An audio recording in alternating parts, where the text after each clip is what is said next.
I'm Logan Crawford, and right now on Spotlight, you've heard the expression that truth is stranger than fiction. Well, I've got a little twist on that, that truth is more inspiring than fiction. And it brings me to Estelle Everingham's book, and it is a biography of her son, and it is a book you won't want to miss. We welcome Estelle on our program right now. Estelle, thank you so much for joining us here today on Spotlight.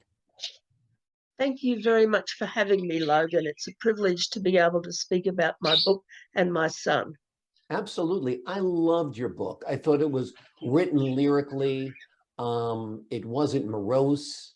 It wasn't sad. It was inspiring. I mean, from the time Cameron Yes, was a baby, he was astounding you, it yes, seems, right? yes, yes. He was my third child, but he was the only one that the doctors wanted to take out bit by bit because he was stuck when he was Right. being born. They said, no, there's been no pulse or heartbeat or anything for 13 hours. Obviously, this baby's dead and we need to get him out. We need to get rid of him. But I asked my husband if he would go and speak to the men at church who were having their prayer breakfast that particular morning and Mhm. ask them to pray for the safe arrival of this child.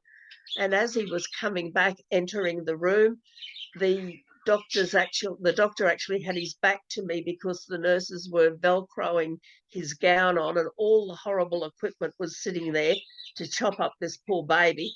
And the next thing, without any sort of announcement of his arrival, he suddenly arrived and nearly ended up on the floor because nobody was expecting him to be born, so nobody was there to catch him. And much to their surprise, this child who had had no heartbeat and no pulse for 13 hours, although he couldn't breathe very well when he was born because he had the cord around his neck 3 times, he suddenly started breathing and crying, and they came in looking very surprised and said, you have a 10-pound, 2.5-ounce son. Here he is. And I was surprised too. I actually said to my husband, I think I'll call him Cameron. And he said, well, after all that, you can call him elephant, giraffe, anything you like. So, Yeah, so we that did sounds call him like Cameron, an not elephant or giraffe. unbelievable ordeal, an unbelievable start to his life. And what Yes. a big boy, 10 pounds, 2 ounces. That's Tell me incredible. about it. That is Yes. incredible. And Yeah. his first words were amazing as well. Tell me what he said when he Yes. could finally speak. When he finally spoke, unlike his brother, who had ordered me to put the fan on one, Cameron was sitting in his high chair. He was 11 months old, and he tapped the tray of his high chair with a spoon, got everybody's attention, and didn't just say his first sentence. He declared to everybody, God's not dead. And he lived his whole 14-year life to prove that God's not dead. Yes, that was Amazing, him. amazing. Yes. And it seems like from that point forward, you realized that Cameron had a special relationship with God, Oh, and that absolutely. tell me a little bit about the manifestations of that. He used to talk to God quite actively, right? Yes, and he had this friend Sonia, who I was mistakenly thinking was a girl, but no, Sonia, it turned out, was his guardian angel. Because when I asked Cameron about Sonia, because Cameron would tell me what Sonia would say, and it was always so wise, and I'm thinking, well, who is this person that he's talking to that tells him all of this stuff? And Cameron just looked at me and said, well, mother, doesn't everybody have a guardian angel they can see and talk to? No, I'm thinking no. But one of the most remarkable things that he did was when he came out of his bedroom at age 3 and said to me, Mum, why do they do the pictures of Jesus with the nail prints there and there when they're really there and there? And I just looked at him. I mean, this is a 3-year-old. And I said to him, are they, Cameron? How do you know? And he said, when Jesus was in my room last night and he held out his hands and he smiled at me, I saw them. They are there and there. Now, what do you do with that child?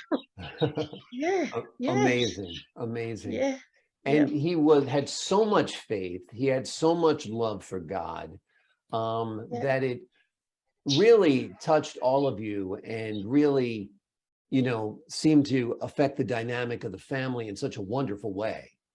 Yes, we knew if Cameron opened his mouth and said something to us, told us something about the heavenly realm or the spirit realm, you took notice because it was going to be true. It was going to come to pass. So I knew I had a prophet on my hands, but I wasn't quite sure what you do with a prophet. I'd never had one before, so here he was, yes. And at age 2, I remember being in the supermarket and holding a cabbage, of all things, just mundane things like shopping. And I had this 2-year-old with me. I'm holding a cabbage and he says, Mum, let's talk about Jesus coming back to earth again. And I said, oh, okay, well, what do you want to tell me about that? And he's saying, oh, Mum, it's going to be so wonderful. Jesus is going to come back and he's going to get us. And then he says to me, Mum, we've got to stop talking like this. And I said to him, oh, well, it was his idea. So I thought we were supposed to be talking like that. He said, oh, no, Mum, it says in the Bible, at such a time as you don't expect him, that's when he will come. Now, if we are expecting Jesus to come, he's probably standing up in heaven, ready to come, and he'll look down and he'll say, those people are expecting me. I'll have to sit down again. So it's our fault, Mum. Jesus is jumping up and sitting down and jumping up and sitting down, and it's all your fault and mine.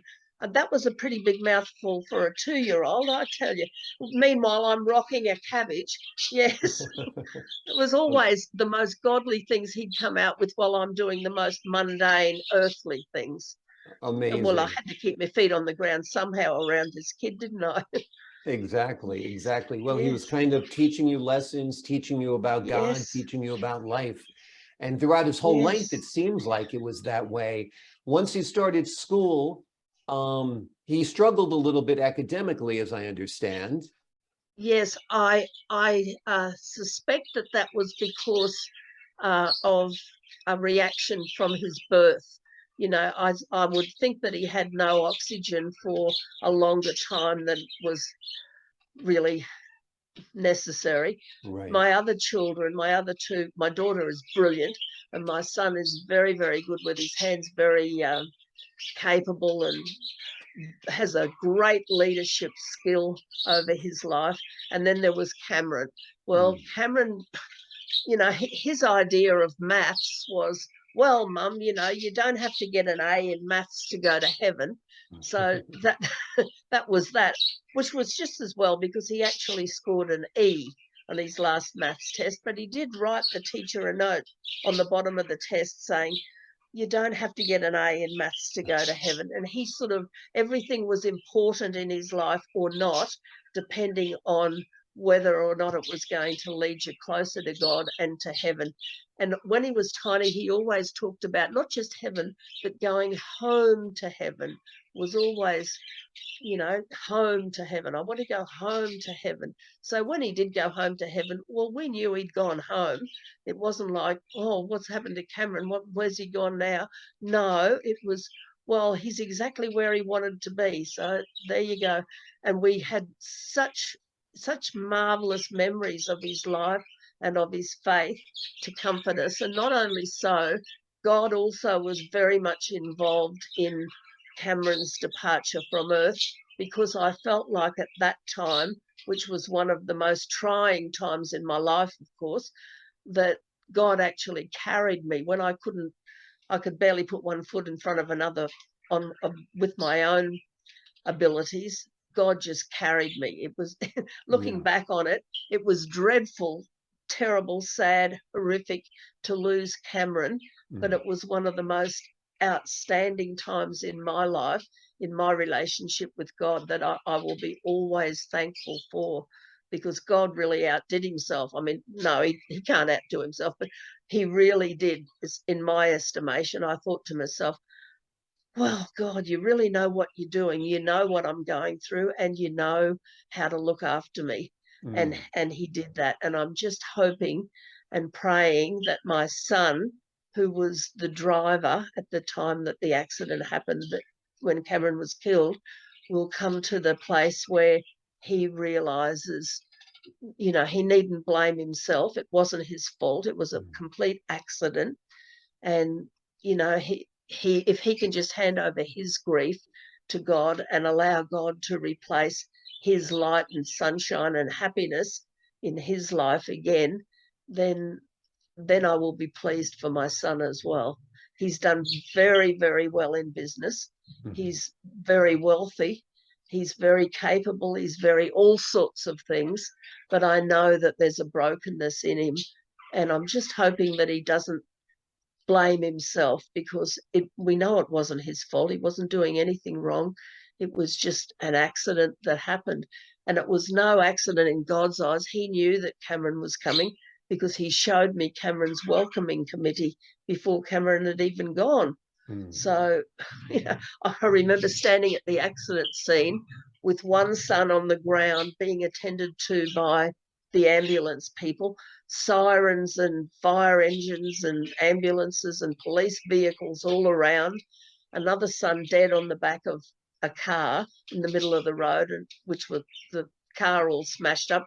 A lot of sightseers all around, me hanging onto a policeman so I didn't fall over in the middle of the road, and thinking to myself, oh, goodness gracious, what are we going to do now? Where do we go from here? But God knew, and he just showed me at that time the vision that I'd had 2 nights before. And he said to me, they were his welcoming committee. Mm. At which time I decided I was not going to try and call Cameron back, not going to beg for his spirit to get back in his body and have him stand up and get up and run around and be Cameron again. No, I thought to myself, if heaven was standing at attention waiting for him 2 nights ago, then who am I to call him back? You know, God has a plan. And I know that Cameron isn't sitting around in heaven playing a harp or anything. Mm. He's often on assignment doing all sorts of things, which, you know, it just amazes me. It just does. I mean, I've lived to be old enough to have 5 great-grandchildren, and the thing that's amazed me most in my life is God's love and his power and his ability to look after his children in Mm. whatever way he sees fit. He's God, he does his thing, and we just can't question him. We can't ask why. Well, we can, but Right. you know, he's always got an answer, because his ways are way above ours. We just sort of stumble around in the dark most of the time. Right. But yeah, but God is good all the Yeah. time. God is good. Yeah. Yeah. It's, I know Cameron foresaw his death. He foresaw Yes. going to heaven prior to the Yes. accident. Yes. And Yes. he was at peace with it. He Oh, was more absolutely. than at Yeah. peace. He was almost excited to go home to heaven. Yeah. Yes. Yeah. Yes. He told me one Sunday afternoon, we were in the spa together up at the Sunshine Coast on holidays, and he comes up from underneath the water where, strangely enough, he'd been down there counting how long he could stay underwater without breathing. So Mhm. eventually he comes up sort of gasping like this, and he says to me, Mum, I haven't got very long to live. And it wasn't like a sad thing. It was, oh, guess what, Mum? I haven't got very long to live. And I'm thinking to myself, well, that's fine for you. And he started going through his life and forgiving people for things they'd done to him and planning how he wanted his funeral. And I'm trying to comfort myself in the spa by thinking to myself, perhaps he means he's not going to live to be sort of 95 or something. Perhaps he's going to die as what we would consider young, maybe 60 or 65 years old, Right. and then he'll be gone. At which point I'm in the spa thinking to myself, well, by the time he's 60, I'll be gone home to heaven. I won't have to wait there long, and Cameron will arrive. Well, that'll be rather nice. But no, no, no. When Cameron made that announcement to me in the spa, he was killed 1 week later to the minute Right. from the time he uttered that sentence. Incredible. And he Yes. also saw to it that he was baptized in water Oh, prior to his death. yes. Yeah. Yes, he wanted to be baptized. He said, Mum, we've got to go home. And I said, what do you mean we've got to go home? We're on holidays here, and we're here until tomorrow. We were just having a short mini break, you know. Anyway, he said, "Oh, no, no, we've got to go home today, it being Sunday." And I said, "Well, why? What's the big fuss?" And he said, "Because they're having baptisms at church tonight and I want to go and get baptized." I said to him, "Oh, well, you know, the pastor has baptisms about every 6 or 8 weeks or so. We can organise with him and you can get baptised next time." Well, Cameron didn't have another next time. This was his last Sunday on earth, really, Sunday afternoon anyway. And so I suggested to him that he might go and see if his father would baptise him in one of the swimming pools there where we were at the resort. So off he went, and I thought, well, that's Cameron must really want to get baptized, because when father's in bed with a migraine and you go and wake him up, you're just not going to be one of his happiest people. So, so I'm thinking to myself, well, Cameron will come out again in a minute and he'll say, "Oh, well, Dad's asleep. He's not getting up to baptize me." But no, they both came out in their board shorts and carrying towels, and said they were going to the third swimming pool in the resort where we were, and would I like to come as well? Well, of course I went and observed Cameron being baptised in the third swimming pool in the Islander Resort at Noosaville on his last Sunday afternoon on earth, with his father baptising him, and neither of them drowned, which is probably a plus. Yes, Absolutely. It's a yes, remarkable story. Cameron lived 14 years. You have chronicled those years. You have wonderful memories. It is faith renewing to all our viewers at home. Pick up this book. It is written by Estelle Everingham, and it's not morose. It's not sad. It's inspiring and yes. uplifting. And you'll love Cameron as much as Estelle and Toddy and Trina and his dad loves Cameron. Estelle, thank you so much for joining me here today on Spotlight.